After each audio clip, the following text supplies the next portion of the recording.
Hello everyone, I am Dr. Nupur and in this video we are going to study in detail about chemiosmotic hypothesis. देखिए chemiosmotic hypothesis किसने दिया था? It was given by Peter Mitchell in order to understand the mechanism of synthesis of ATP during the process of photosynthesis and respiration. Synthesis of ATP को हम क्या कहते हैं? We call it as phosphorylation. Phosphorylation technically अगर हम देखें तो it is the addition of the phosphate group, लेकिन जो ATP बनता है, ATP is also formed from adenosine diphosphate and inorganic phosphate. तो ATP का बनना भी एक तरीके से क्या है? फॉस्फोराइलेशन रिएक्शन ही है. नाउ फॉस्फोराइलेशन जो होगा that is a formation of ATP. It can be of two types. First is the photophosphorylation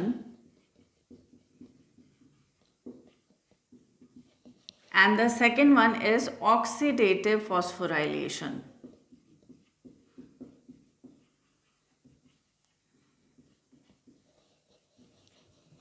Clear? Phosphorylation means synthesis of ATP in the presence of light. That is known as photophosphorylation and it occurs during photosynthesis. तो photosynthesis के दौरान जो ATP बनता है that is known as photophosphorylation. And oxidative phosphorylation कब देखने को मिलेगा? It occurs during the respiration. Respiration में माइटोकॉन्ड्रिया के अंदर फॉस्फोराइलेशन और synthesis of ATP occurs in the presence of oxygen, that is oxidative phosphorylation. तो हमने क्या देखा? Formation of ATP is known as phosphorylation. It occurs during photosynthesis and during respiration. Photosynthesis के दौरान जो ATP बनता है it is formed in the presence of light and this is known as photophosphorylation. Whereas during respiration it occurs in the mitochondria in the presence of oxygen and that is referred to as the oxidative phosphorylation. तो ये जो chemiosmotic hypothesis है it was given by Peter Mitchell in order to understand the mechanism of synthesis of ATP during photosynthesis, that is by photophosphorylation, and during respiration by oxidative phosphorylation. Now इसका जो basis है that is the development of proton gradient across the membrane. अब proton gradient क्या है? It is the difference in the concentration of the proton across the membrane. जब हम बात कर रहे हैं photosynthesis की, then the proton gradient is developed across the thylakoid membrane. But when we are talking about respiration, then proton gradient for the process of oxidative phosphorylation will be developed across inner mitochondrial membrane.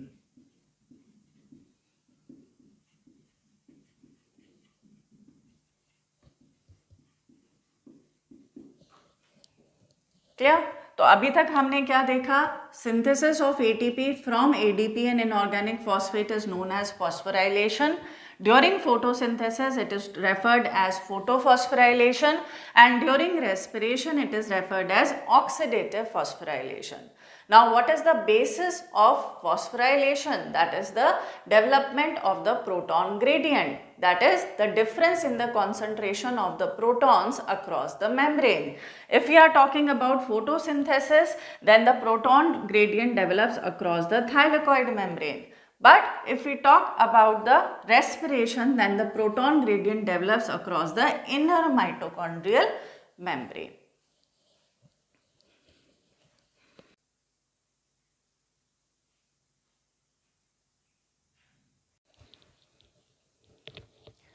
Now let us understand the concept of chemiosmotic hypothesis with the help of a diagram. आप देख सकते हैं यहाँ पर मैंने thylakoid का diagram draw करा है. This is a single thylakoid. ये थाइलेकॉइड जो होगा ये कैसा होता है, it is single membrane bound structure, और इसका स्ट्रक्चर बिल्कुल सिमिलर होता है to that of a rubber tube. Okay, now what happens, as we know that non-cyclic photophosphorylation takes place in the thylakoid membrane. Thylakoid की membrane में चलता है, and we have already studied about the non-cyclic photophosphorylation in our previous lectures. तो यहाँ हम देख सकते हैं कि जो components हैं non-cyclic photophosphorylation के, they are present in the thylakoid membrane. As you can see here, there is present photosystem 2. Photosystem 2 के अंदर जो रिएक्शन सेंटर होता है, it absorbs the wavelength of 680 nanometre. Now whenever the light falls on it, the electrons are photo excited. जब electrons का photo excitation होता है, they are ejected out and they are accepted by the primary electron acceptor of photosystem 2, that is pheophytin. Pheophytin का structure बिल्कुल किसके जैसा होता है, क्लोरोफिल के जैसा, मगर it lacks magnesium. Now pheophytin से जो इलेक्ट्रॉन है, it will be pass to plastoquinone. Plastoquinone जो है, it is not an electron carrier but it is a hydrogen carrier. तो ये इलेक्ट्रॉन के ट्रांसफर में तो हेल्प करेगा, लेकिन at the same time it will accept hydrogen ion. अब फियोफाइटिन तो इसे इलेक्ट्रॉन ही दे सकता है, हाइड्रोजन आयन नहीं दे सकता. तो हाइड्रोजन आयन कौन देगा इसे, it will be taken up by the stroma. Clear. Now this plastoquinone gets reduced into the PQH2. Now what happens, as it transfers the electron to cytochrome B6F complex, which is the next electron carrier. Now ये क्या करेगा, ये केवल electron ही accept करेगा, proton accept नहीं करेगा. तो इसके पास जो प्रोटॉन है, इट गेट्स ट्रांसफर्ड और released into the lumen of the thylakoid. Clear? And it gets again oxidized to the PQ form. Now what happens? From cytochrome B6F complex, the electron is transferred to plastocyanin. Plastocyanin is present towards the inner side of the thylakoid membrane, and it has the ability to move within the thylakoid membrane. तो यहाँ पर जो प्लास्टोक्विनॉन है और प्लास्टोक्यानिन है, they are the mobile carriers. So we'll write here plastoquinone and plastocyanin are mobile carriers. Clear? Now plastocyanin is blue colored copper containing pigment from which the electron is transferred to photosystem 1. What is the reaction center in photosystem 1? It is P700. यानी कि यहाँ पर जो chlorophyll a है reaction centre, that will absorb the wavelength of 700 nanometer. So जब ये absorb करता है light of 700 nanometer, then again the electrons are photo excited and ejected out, and they will be accepted by the primary electron acceptor of photosystem 1. और वो क्या होता है, that is ferredoxin reducing substance, जिससे electron further transfer होंगे to ferredoxin. अब ferredoxin कहाँ located होता है, it is present on the outer side of the thylakoid membrane and it is associated with photosystem 1, as you can see here in the diagram. Ferredoxin से electrons transfer होंगे to FNR. FNR क्या है, it is the ferredoxin NADP reductase. Now FNR will accept 2 electrons and 2 protons. Clear? 2 electrons तो ये किससे लेगा, from 2 molecules of ferredoxin, and 2 protons कहाँ से लेता है, from the stroma. Now it will transfer the electrons and 1 proton to NADP, which gets reduced to form NADPH. Clear. NADP जो है केवल एक ही प्रोटॉन लेता है, तो दूसरा जो प्रोटॉन होगा वो SH समअप हम कर सकते हैं. सो हम यहाँ क्या लिखेंगे, NADP plus gets reduced to NADPH dot H plus. I hope it's clear. तो ये जो है this is the basic about the chemiosmotic hypothesis. अब एक चीज और आपको यहाँ ध्यान रखनी है कि ये तो एक बार हुआ है इलेक्ट्रॉन का ट्रांसफर। अब इलेक्ट्रॉन का जब ट्रांसफर हुआ है तो PS2 यानी फोटो सिस्टम 2 जो है यहाँ पर एक डेफिशिएंसी क्रिएट हो गई है, एक गैप क्रिएट हो गया है because of the ejection of the electrons. अब इसको कौन फुलफिल करता है? It is fulfilled by the splitting of water. तो यहाँ पर मौजूद होता है associated with the PS2 there is oxygen evolving complex. Oxygen evolving complex कहाँ लोकेटेड होगा? Towards the inner side of the thylakoid membrane and it is associated with PS2। अगर हम बात करें फेरेडॉक्सिन और FNR की तो they are associated with the PS1 and they are present on the outer side of the thylakoid membrane. अब यहाँ अगर हम देखें ऑक्सीजन इवॉल्विंग कॉम्प्लेक्स तो इधर क्या होता है? Photolysis of water. तो एज अ रिजल्ट क्या प्रोड्यूस होंगे? 2 protons, 2 electrons and oxygen. Now because of the ejection of electrons from PS2 एक यहाँ पर गैप क्रिएट हो जाता है या डेफिशिएंसी हो जाती है इलेक्ट्रॉन्स की। इसको कैसे फुलफिल करता है ये? By photolysis of water.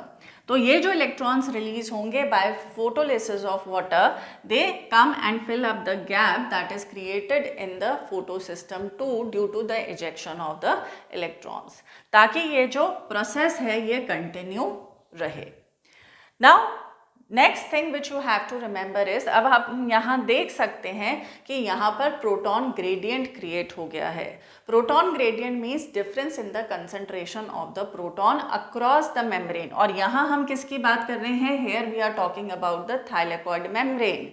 अब यहाँ पर प्रोटॉन ग्रेडियंट कैसे क्रिएट हो रहा है आप देख सकते हैं। ओवरऑल इसमें 3 पॉइंट्स जो हैं वो कंट्रीब्यूट करते हैं। पहला पॉइंट तो ये होगा कि यहाँ पर जब फियोफाइटिन से इलेक्ट्रॉन ट्रांसफर होता है to cytochrome B6F through plastoquinone, तो प्लास्टोक्विनोन जो है मेनली क्या है? Hydrogen carrier. तो इलेक्ट्रॉन ट्रांसफर करने के साथ साथ ये प्रोटॉन भी एक्सेप्ट करता है। अब ये प्रोटॉन कहाँ से लेता है? ये फ्रॉम द स्ट्रोमा। और ये प्रोटॉन फिर जब ये इलेक्ट्रॉन ट्रांसफर कर देता है तो ये प्रोटॉन तो लेगा नहीं, तो प्रोटॉन कहाँ रिलीज हो जाता है? Towards the thylakoid lumen. तो यहाँ पर प्रोटॉन रिलीज हो गया। दूसरा अगर हम केस देखें, electron is transferred to photosystem 1। What is the reaction centre in photosystem 1? It is P700। यानी कि यहाँ पर जो क्लोरोफिल A है reaction centre that will absorb the wavelength of 700 nanometer. So जब ये अब्सॉर्ब करता है light of 700 nanometer then again the electrons are photo excited and ejected out and they will be accepted by the primary electron acceptor of photosystem 1। और वो क्या होता है? that is ferredoxin reducing substance, जिससे electron further transfer होंगे to ferredoxin. अब ferredoxin कहाँ located होता है? It is present on the outer side of the thylakoid membrane and it is associated with photosystem 1 as you can see here in the diagram.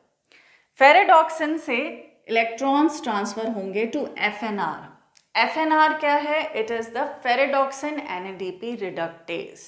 Now FNR will accept 2 electrons and 2 protons। Clear?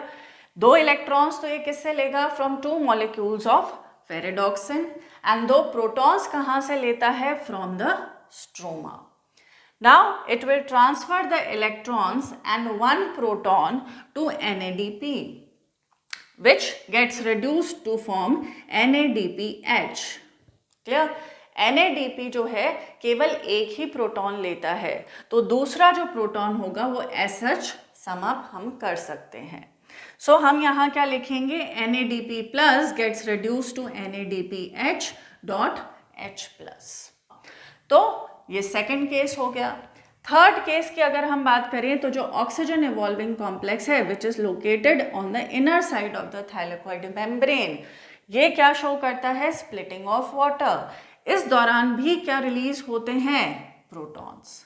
तो तो overall अगर हम देखें तो lumen के अंदर जो proton का कॉन्सेंट्रेशन है that will be high. Clear? Where areas in the stroma the proton concentration is low. This sets up proton motive force